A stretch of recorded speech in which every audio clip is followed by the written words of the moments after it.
আমার কন্যা সে দেশে আসলে কলের পানি খাইতে পারে না, এই কারণে তার নানা এই যে দোকান থেকে তাকে মিনারেল ওয়াটার এনে দেয়। কলের পানি খেলে কি হয়েছে? টক। কলের পানি টক লাগে? হ্যাঁ, কে বলছে টক লাগে?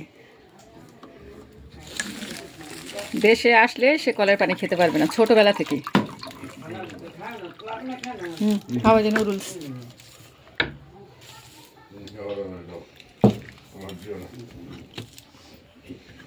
কে বানাইছে? তোমার নানু বানাইছে।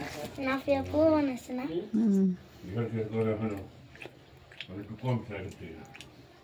টেস্ট না।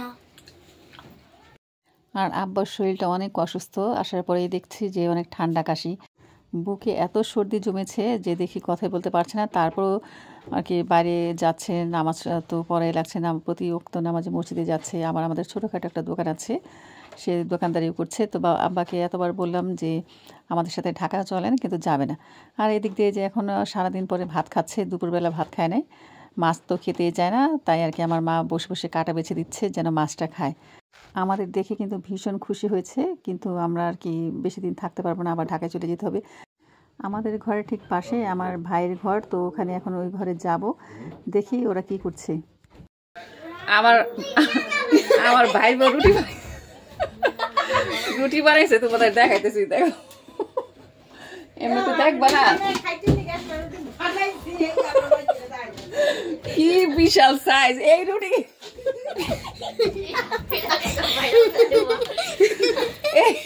এই রুটি কে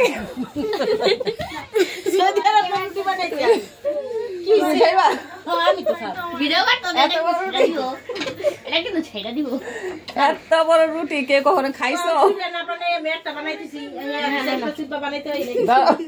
খাও তুমি।